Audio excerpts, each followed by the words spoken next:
Hey guys, and welcome back to Walking the Way podcast. I'm Josie, and I have a special guest here today. This is Alissa Nazar, and she has a lot of experience in the healthcare industry, and she's going to share a little bit how God has worked through her life and her business as she has ventured into a little bit of entrepreneurship. Yeah, well, thank you so much for having me on, Josie. This is awesome. Yeah. We just met, maybe like 6 weeks ago? Yeah. We're just like jumping into it. So it's so much fun. But yeah, I'm just thrilled to be here and excited to talk to your audience too. But yeah, my name is Alissa Nazar. I've been a registered nurse for 20 years now, believe it or not. It'll be 20 years in December. Spent 14 years in ER and trauma. And something was kind of whispering inside of me to get out. I needed out. I was struggling big time working in the emergency room. Yeah. 2020 happened. And I think for a lot of us, it was a huge shift, right? Like we're all like, what is going on here? Mm-hmm. And so God called me out and I had no plan B. And I don't recommend that. I think it's really smart to have a plan, but sometimes when God calls you out, like you just have to go and have to trust him. And that's exactly what I did. I was supposed to work that night that our governor shut us down. And I looked at my husband, our kids were little, and I was like, I can't go into work. And he's like, okay. He's all, we'll figure it out. And we did. Kind of filled forward with a few like entrepreneurial journeys. But God landed us right where we needed to be. And just had full faith that he would provide if I put the work in, right? I can't just sit back and like hope that things are going to happen. Like I had to be actively, first of all, seeking, praying, surrendering. And I did. And here I am. I'm still working super part-time as a nurse. I homeschool our kids. It's our 8th year homeschooling now. Wow. Yeah, which is a blessing. And nursing gives you that flexibility too. So I just work 8 hours a week as a nurse, but doing what I'm passionate about. I work in integrative health. I do IV infusions. And then the rest of the time I get to work from home on my passion project. So wow, that's awesome. Yeah. How has God kind of worked through that, especially in the ER? I'm sure you've seen a lot of crazy things. Yeah, God was with me through every step of the way. I haven't always been a believer. I grew up in a household where we talked about God. My parents grew up going to like Catholic church and stuff, and we knew that God existed. But I didn't fully surrender to him until I was about 30, and I'm in my 40s now. So, starting my career, I was in my early 20s, and I struggled big time. I struggled without the Lord, mentally, emotionally, physically, spiritually, all the ways. So once I surrendered my life to him in my 30s, I began to really listen for his voice. And when he told me it was time to go, like there was no question about it. Like I had to go. So was it scary? Yes. But I lived in fear for so long, like not knowing what the future would look like, but just knew that I was miserable in the place that I was working. I loved helping people. I loved true emergencies, but let's be real, like emergency medicine has changed drastically in the last 20 years. So really just putting my full faith and just knowing that God would provide, and having my husband's support, I think was huge. If he wouldn't have been so supportive, of course, that's going to cause a lot of friction. Yeah. But we're both living for the Lord, and we just knew that it was time to go. So I don't know. I feel like when you're listening for his voice and you're really in prayer about that, like he's going to make it crystal clear.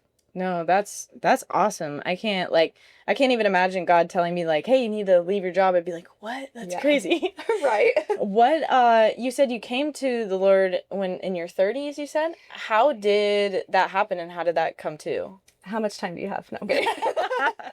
We got time. Okay, perfect. Okay, so like I said, I always knew God was real. I just had no relationship. Okay, so I struggled a lot in my early 20s. I had my first panic attack. My husband and I were traveling. We were in Italy. It's like my first major big trip out of the country. I got married young. I was 22 when I got married. We were on this trip, and I think I was 24. And I experienced I can't even really put words to it. I just knew something was like majorly wrong while we're in Italy in a foreign country. And I was like, what is happening?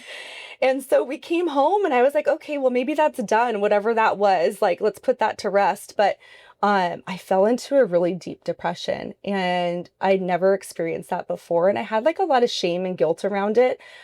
Started seeking help with medical professionals and going to therapy, going to counseling, being labeled as, having like a mental illness and all that. And it was really in that period, I tried for like probably close to 10 years, like the conventional way to heal myself. Well, maybe like 7 years or so. And it just wasn't working. I would have great moments where I felt better. But I felt like I was on a roller coaster, and I felt like it was so unpredictable. Like I was waiting for like the shoe to drop. It was just not a good way to live.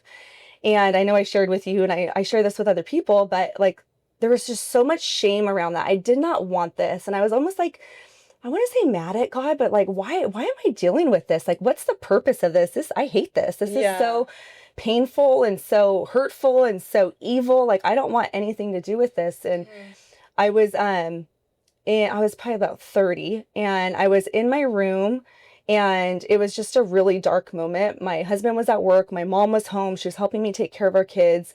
And I was just laying there in the dark, which is not a good place to be, right? Like you're just stuck in your thoughts. Like that's exactly where the enemy wants you, just alone and your mind just ruminating. And I had some really dark thoughts about like not wanting to be here anymore. And I was like, you know what? My family would just be better off without me. And something in me was like, just go out and talk to your mom. So I came out, I was just sobbing. Yeah. I was like, these are the thoughts I'm having. Like, I'm really scared. Like, I don't know what to do. And she's like, Alissa, you have to surrender this. And I was like, what does that look like? Yeah. Like, I thought I've told God to take this from me, but sometimes it's not him taking it. Sometimes it's us just surrendering that full control. Because I was just holding on to pieces, and I was like, I can handle this. I can manage it. Clearly I couldn't if I'm having those dark thoughts. So I just got on my knees, and I will never forget it. Arms stretched wide, just sobbing and just asking God, just help me. I can't do this without you. I can't do this apart from you. I will give my life to you from this moment forward. So I had believed already. I was already a believer. I was already going to church. I was already saved, but I had one foot in the world and still one foot in the church until that moment. And that was like my defining moment, like where I'm like, I'm giving you everything, and I will like live for you from this moment forward. And then be careful when you do that, because then God's going to tell you to homeschool your kids and quit your job.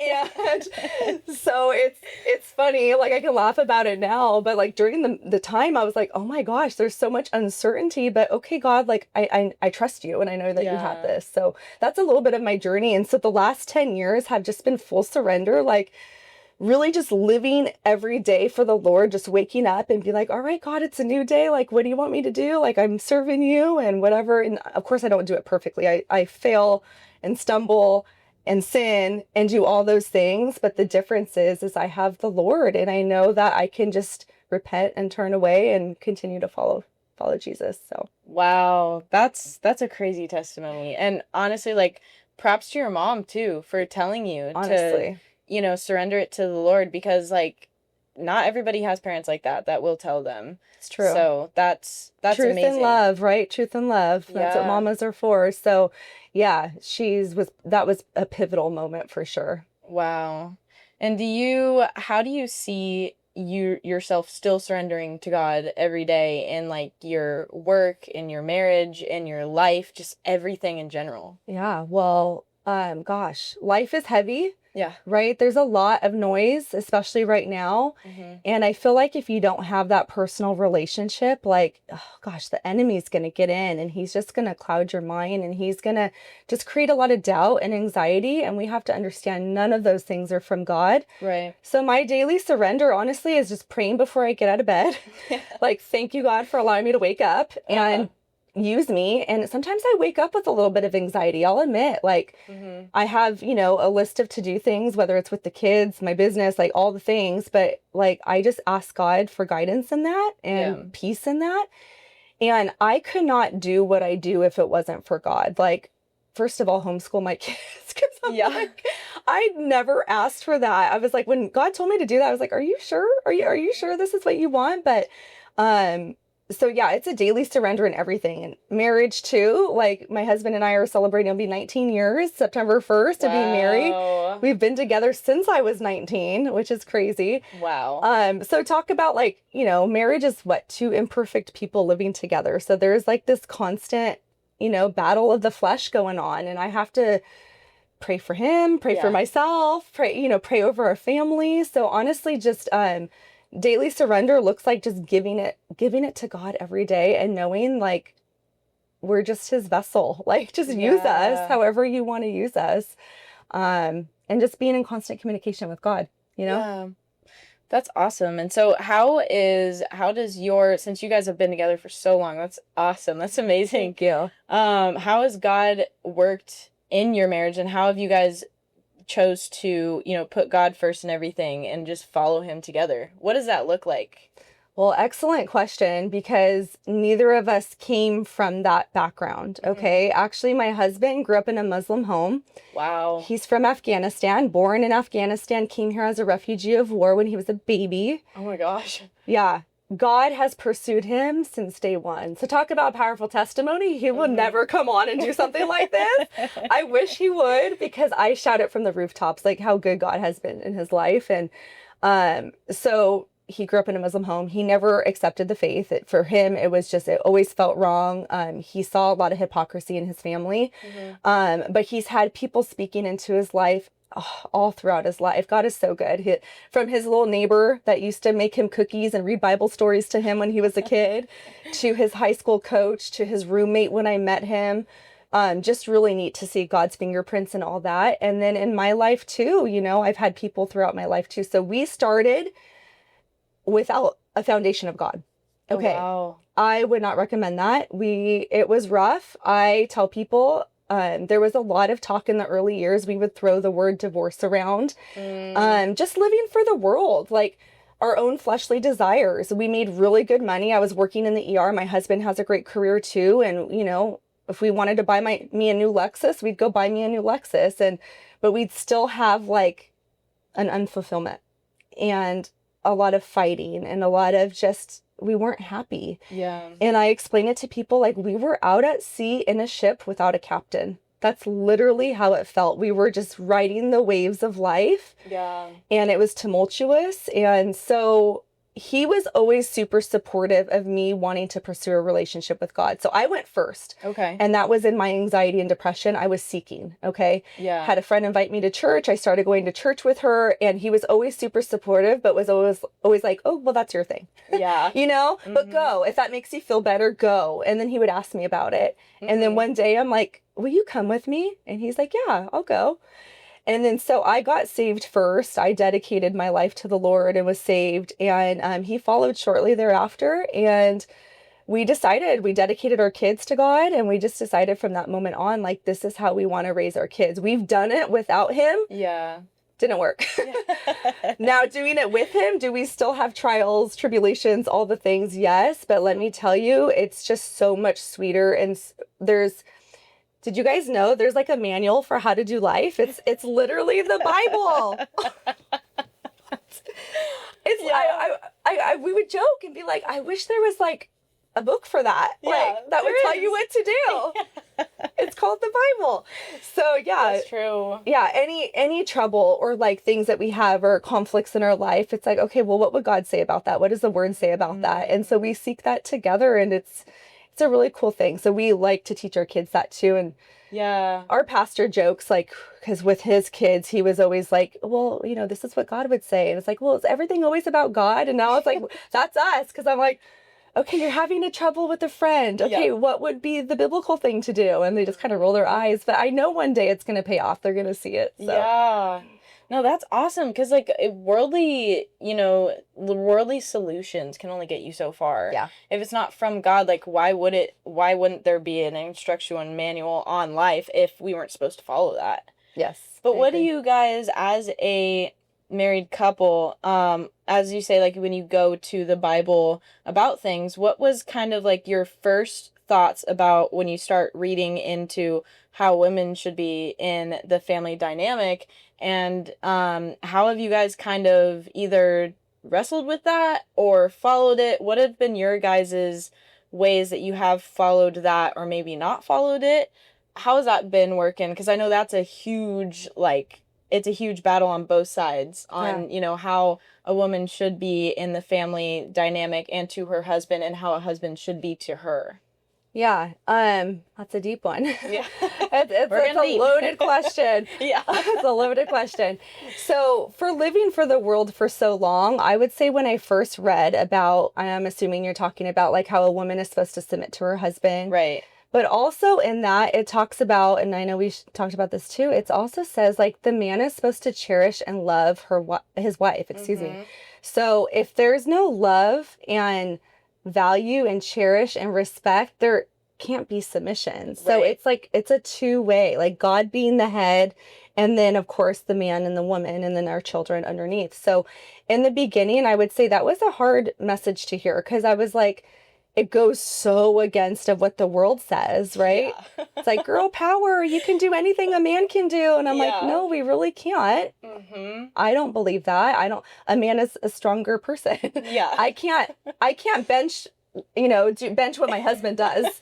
I can't. Exactly. Like, he's a big dude. There's just no way. Like, he has his strengths and I have my strengths, but I feel like God uniquely created us to come together as one. And so now I would say the submission part is actually really, it's easy, but it's because there's a mutual respect. And it's not like I'm sitting there like, oh yes, whatever you say, honey, I still have a voice, of course. Yeah. But when it comes to big decisions, okay, this is a big thing. We used to just do like financial things, like make big purchases without even consulting each other. Oh, wow. Because I'm like, well, you got your good career, I got my good career. Like, if I want to go buy something, I'm going to go buy it type of attitude. Yeah. Don't recommend that. But again, that was before God. Yeah. So now after God, it's like simple things like that. Like, we consult each other on everything. Like, hey, I really want, we like guns. I really have an eye on this holster, but this holster's $100. That may not seem like a lot to some people, but I talked to my husband about it. I'm like, what do you think? Do you think this is a good idea? And, so things like that. But God has a perfect design. And when we follow what he says, it works. Yeah. But it's our flesh battling our spirit. And, and you're taking in this input from the world. And so if you're listening to all that worldly input, there's going to be a huge fight there. But I feel like when you can surrender and really read and pray about it and ask God for a heart of submission, he will give that to you. But it has to be in a healthy relationship too. Like, it's a hard thing to do if you're, the husband's not supposed to be domineering and like that's not what the word is saying. It's so, I hope that answered your question. I know it's a deep one, but it is. Yeah. No, that you did a great job at that. Cause I mean, just like in the book we're reading, how it talks about how it's when he was talking about Adam and Eve, he was referring to Eve as Ezer, as helper. And so Ezer is like the root word of helper back in the Bible, and like Hebrew or Greek or whatever. One of those languages. Whichever I language. think it's Hebrew. Yeah. Probably, yeah. So, but it meant Ezer, and so Ezer means to be like one's ally and one's, somebody that you want on your side. Yes. And so it even refers to Jesus and God as being Ezer. So if that was to be lesser, Ezer lesser, if Ezer meant to be lesser, then it would be saying that God is lesser, and he's obviously not. So it's not saying that we're like less than men, even though some other Bible verses say that like women are weaker and whatever. Yeah, like physically, yes, for sure. But also our minds work differently as well. Like, women can multitask a little bit more. So we might be, we're more emotional and men are more logical, and that's why, it works together, which is why that dynamic is supposed to be there. But I also feel like, and tell me how you feel on this too, that obviously like the word submit has just been like demonized by the entire world. Yeah. And it's made it like, oh, like you don't have a voice, you can't do anything, like you have to say yes to everything and be like somebody's like slave. But that's not what the Bible meant it to be. It meant to respect and everything like that. However, I feel like, and correct me if I'm wrong, that it's hard for women to fully submit to a man if the man isn't much of a man and playing much of that man role. Like, if he's not led by God and not having those man traits in order to lead us, then if we can't feel like we're protected, or we're being financially taken care of, or we're protected physically, then how are we supposed to submit to something when we feel like we have to protect ourselves? That's a really good point. That's a really good point. It's impossible if you don't feel safe, like physically, and if we don't want no soy boys, right? We want, give me a toxic man any day. I like that toxic masculinity. My husband is very much a manly man. Like, he's a blue collar man. Yeah.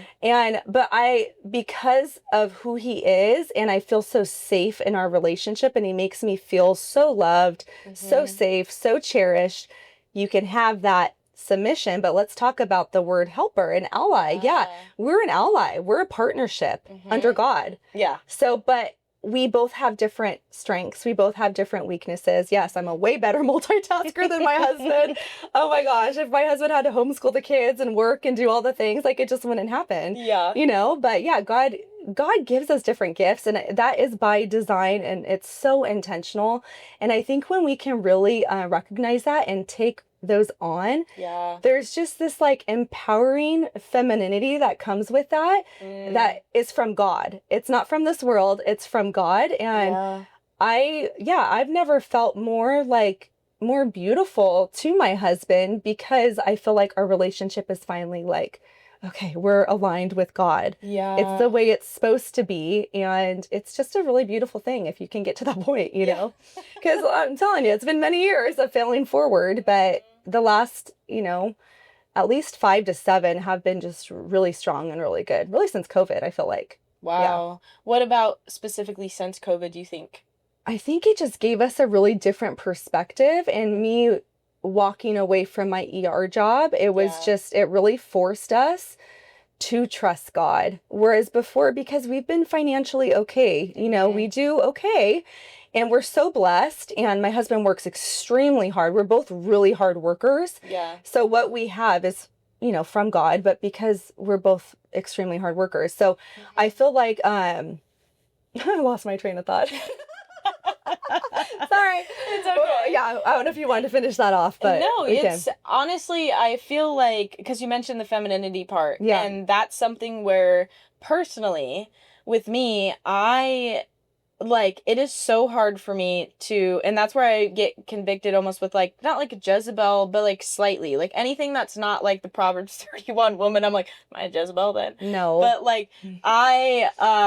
it's just when it comes to your femininity and being more of, a woman, especially a woman from in biblical terms, it's so hard not to have that oh, I can work for myself, and oh, I can do all this and make money, and I can support myself, to where I'm not looking for a man, because I am my own man, if that makes sense. So that's where... But you're not. I am not. Last but I it's it's... But I see what you're saying. Yes. That independence. And I'm raising a teenage daughter and a teenage son. So it's interesting, the dynamics, and trying to raise them. I want my daughter to be able to take care of herself until she finds that right man. So I don't think it's a bad thing to be financially independent, and to not emotionally need or crave that relationship with a man. Yeah. I think it's healthy. I think it's healthy to feel self-sufficient as long as you're relying on God. Okay. And just really recognizing and surrendering to the idea when the right man does come around, that you're open to it. Right. And not closed off to it. And just understanding it's all God's timing, honestly. Yeah, that is. How do you feel, kind of piggybacking off of that? And this has been something that we're getting real, we're getting raw out here. I don't even care. Let's do it. That's why I made this, We're just we do what we want. Yeah, I do what I want. Glory to God. But yes. Here's something that I have been personally kind of battling in my mind when it comes to this idea of a biblical woman, is the fact of, especially being an entrepreneur. So this is great that you're here, but being an entrepreneur and working for yourself and being able to be financially stable, there are some men in Christ who want a woman and think that a woman should just be barefoot in the kitchen popping out kids left and right and not having a job. And deep down in my core, I feel that if I've ever been with a guy who's ever made me feminine, it's been one in my life, because there's no men anymore. Sorry. Sad, yeah. So sad. You're young, so you're... The pool's like this big. It really is like a man and a man in Christ is like, oh, it's so hard to find. Sure. Because everyone wants Jesus and. However, it's like, there's only been like one time in my life where I've been like, okay, yeah, sure, like maybe I could not have a job and like be with this guy and like have kids or whatever. Just like thinking like, I was like, if it were to work out, would I feel safe doing that? And yeah, like that was the one time because he was such like a manly man. But also my mind goes to like, well, God's calling me to certain businesses and calling me to certain things. So it's like, do you feel like a woman should not work at all or that we should work? Like, what is your opinion on barefoot, pregnant in the kitchen when it comes to biblical women? Yeah, that's a loaded question too. Yeah. I think the husband and wife have to be on the same page. So if the woman is desiring to want to bring home an income, Yeah. I feel like that is something that she should obviously bring to God and explore. Gosh, we live in California. I mean, who can do it with one income? I know. Who could make it? I mean, there are families that do, and I think that that's honorable, and I don't think there's anything wrong with it. For me, because I went to school to be a nurse, and I've always worked our entire marriage. I was either a student or in school, or working. For me, not working has never been an option. For me and my husband, and he likes the fact that I do bring home money. Now, it's a beautiful thing. I'm only away from the house 8 hours a week. Who can say that, and the rest I'm able to do from home. So, it definitely has to be a conversation with husband and wife and of course the Lord. But if you can live off of one income and the wife is happy, barefoot in the kitchen, popping out babies, more power to her. Like, let's populate the world with amazing Christian families.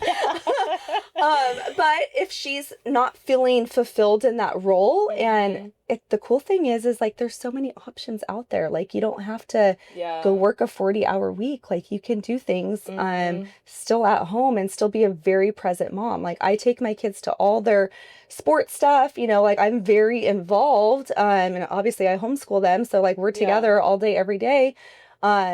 So yeah, that's a decision that has to be made between husband and wife. And I don't think there's a right or wrong answer either way, as long as you're on the same page. Right. And that's what I've kind of thought too, just because it's like, I keep trying to find, like, because I always go right back to the Bible, right? Like, I'm trying to find verses that specifically talk about if a woman should, was designed to do that, or if women were designed to be man's, if we're supposed to be their helper, then how can we help if they are, like, does that mean, like, we are helping with supplying a little bit of income if we can, Yeah, I'd have to read Proverbs 31 again. I did a study on it a couple summers ago, and I want to say the woman was an entrepreneur. Okay. She's, correct me if I'm wrong, I'd have to go back and read it, but I believe she sold, like, textiles and was, like, she was a crafty woman that was, like, well known. Yeah. But she was also one that, took care of the home, and she was kind of the whole package. And the whole thing is she's hard to live up to. Yeah. We all try and we all strive. Yeah. But correct me if I'm wrong. I have to go back and read it. But there are several women in the Bible that do work, and that and God uses them. Yeah. God uses them for his glory, because they're, funding ministries, or funding Paul's ministry, and funding all these things, and funding the growth of the church. So that's so true. Yeah, I'll definitely have to look into that, because that's been something I've always kind of thought of, to where I was like, well, if I were to do nothing, I think I'd go insane. Yeah, me too. Like, especially if you're an entrepreneur, there's a reason why. Yeah. Because, like, I mean, I don't know about you, but, like, my resume of jobs that I had, I never stayed out for more than a year. Like, I could like hold it in a scroll and it would hit the floor. Like, awesome. That's how long it is, because I never found something that I was like, oh, I could stay in this.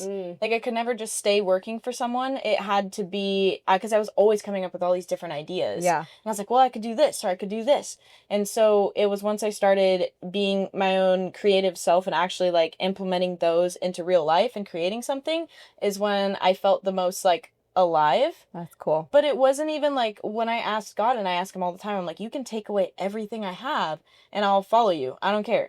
Because I've been homeless before. I've been like, I've lost everything at one point, and I wasn't even in my faith. So I lost everything in, like, this tiny sliver of faith that I had. But I was like, okay, so I've done that and I was fine. Like I figured it out.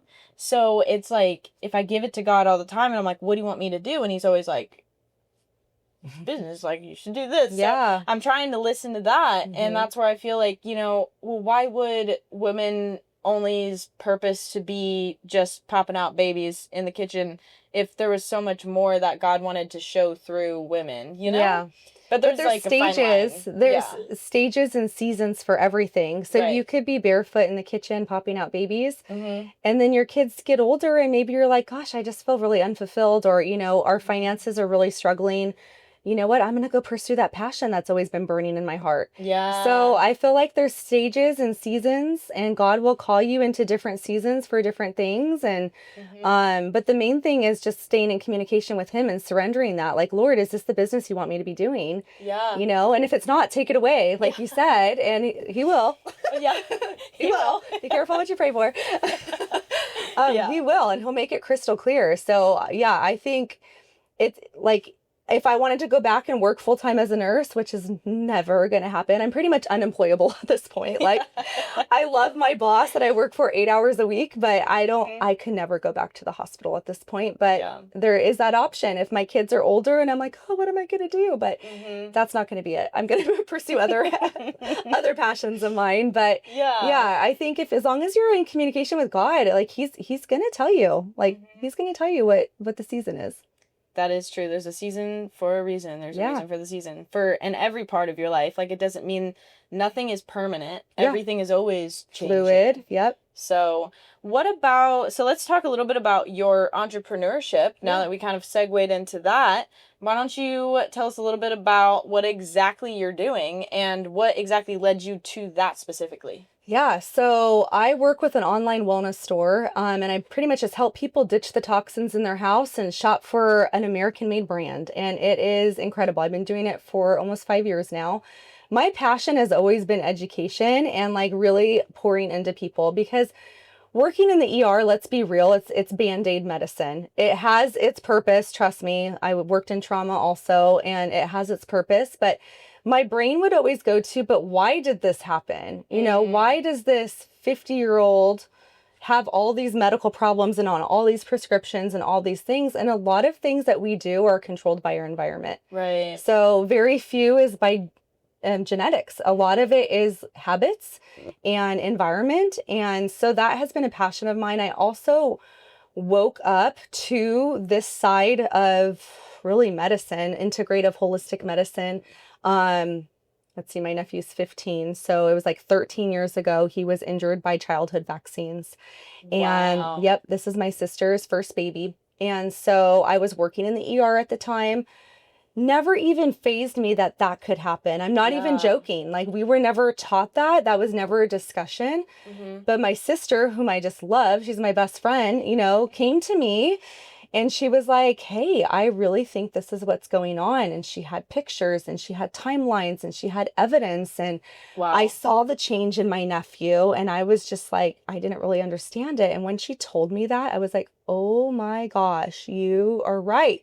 I have no reason not to believe her. It's my sister. So anyway, she went down a holistic path, healing her son. Praise God, he's healed. He's doing amazing. Wow. Yes, it's a miracle. And, so she kind of brought me along on her journey with her and was just like so loving towards me. And, I was just so glad that I was open-minded enough to hear her, because a lot of healthcare professionals are closed-minded, unfortunately. Yeah. It's crazy. I mean, it's happening right in front of you to a family member and they'll still close it off. But me going through my anxiety and depression and all that, I was looking for natural ways to heal myself. I did the prescription drugs. I did all that. I didn't want to be a part of that.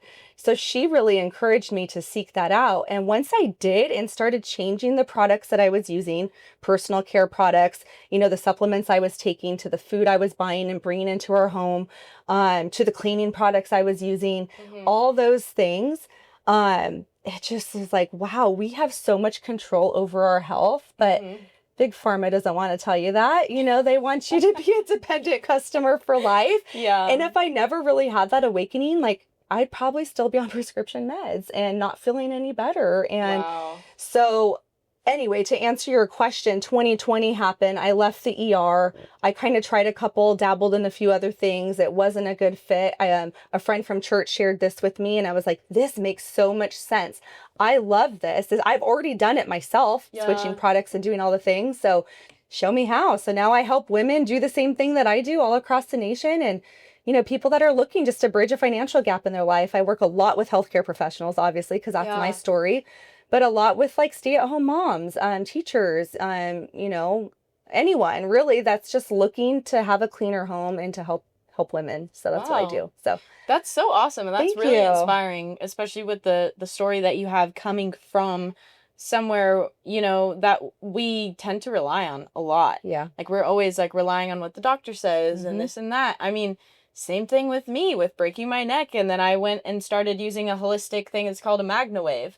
So it's PEMF therapy, where it sends electromagnetic pulse waves to wherever you're inflamed or anything. And that actually cured my neck a lot faster than it would have on its own. Amazing. And so it got rid of a lot of pain and everything. And it was one ER doctor that told me out in Kentucky, because they're more common out there. Mm-hmm. But out here, they were just like, you can do like the needles, or you could do, some like peptides or whatever. But that was about it. Like, that's about as far as I got. And so when I go the holistic route, I actually found stuff that like helped. And everybody wants to push you away from that. Yeah. But being in the holistic skincare and healthcare kind of environment, what is one product that you would definitely recommend to just about like anybody for everyday use? Like, what is your favorite? Yeah. Oh gosh, there are so many. But yeah, from the brand that I represent, but I feel like the main thing that we really don't think about is the laundry detergent that we use. I mean, we're sitting in our clothes all day long, and there's so many chemicals in just conventional laundry detergent. I'm talking, Tide, anything that you can find over the counter. Yeah. And that is something that is an easy fix, right? And all of us are washing our clothes, hopefully. Yeah. I'm like, start with the things that you do. Like, we all take showers, hopefully, and wash our clothes. Like, those are two simple areas that you can do. Because, it only takes like 30 seconds for the chemicals to be absorbed into your bloodstream, which is really fast. So if you can just start making little changes like that, laundry detergent, I feel like is a huge one. Wow. I never even thought of that, honestly. Really? Until just now. I was like, wait, that's so true. Because we're sitting in it, sweating, perspiring, And like, what kind of chemical is that like reacting with our skin when it gets like wet and stuff? Like, oh, that's so weird to think about. Yeah, and especially if you're training, horse training and stuff, like you're perspiring, your pores are open, and then those chemicals are going into your bloodstream. I know. Sorry, I just ruined your day. It's okay. Now I just feel gross. Oh, great. Oh man. Well, what is like, do you know of like certain ingredients in your laundry detergent that you should kind of look for? Well, definitely any of like the scents. So like the artificial, scents and all that. The ones that we do, they scent their stuff with essential oils, which is awesome. Nice. But you got to make sure it's a good quality essential oil. There's just a lot of synthetic fragrances out there. So that's the main thing. And then is like sodium lauryl sulfate is like another big one too. There's a lot of different ones, but I would say the scent is probably the biggest thing. And I do use scented laundry detergent. I use lavender. Sometimes I use the unscented, and I'll just scent it myself. I'll put like a drop of lavender essential oil in it. So you can feel empowered to do that too, That's true, because that's, God's sense. The natural sense. Yes. That's so true. Yeah. Okay.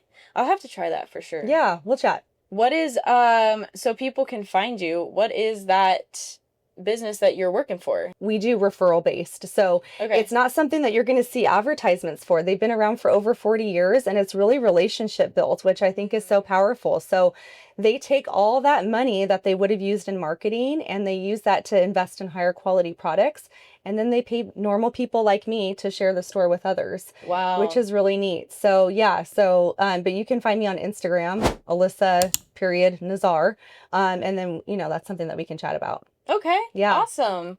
Well, sweet. I think, that pretty much wraps it up for Perfect. today. Well, thank you so much for being on the show. It was so nice having you and Thank you. chatting a little bit about some of these topics that are a little bit rocky, Yeah.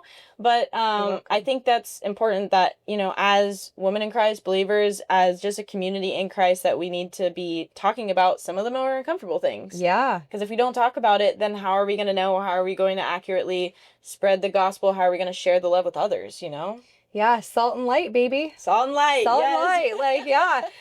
If we're just doing the light and just, he didn't call us to spread sugar. So No, he came with a sword. He came with the sword. And yeah, it's important to be salty and talk about these challenging topics. And you know what it does is it forces us to dig into the word, and that's what God wants. So yes, it does. I think it's a great thing. And there's no topic that's off limits for me. I love the spicy topics. Yeah, I'm your conspiracy theorist friend, so I'm all game for everything. Oh my gosh, well, I'll have to have you on for another one too. We'll have to think of something. Oh, that would be fun. Yeah, maybe like put our tinfoil hats on and have a talk. I was just gonna say we should do it. We should. But I have a tinfoil crown. Yeah. I want a crown. A crown? Yeah. Okay. Well, I'll get you a crown. Okay, perfect. For sure. We'll have to talk about like aliens and stuff like that. There's aliens with Christ and everything, because that's a whole thing too. Talk about that. We can talk about dinosaurs. We can talk about. Oh my gosh, yes. Yeah. Oh, I've got a lot. You're gonna have to come back up. Oh, I'll be back. Okay. Let's do it. Yes, let's do it. Well, that's all the time we have today. Thank you guys so much for tuning in, and like always, have a blessed day, and I'll see y'all in the next one.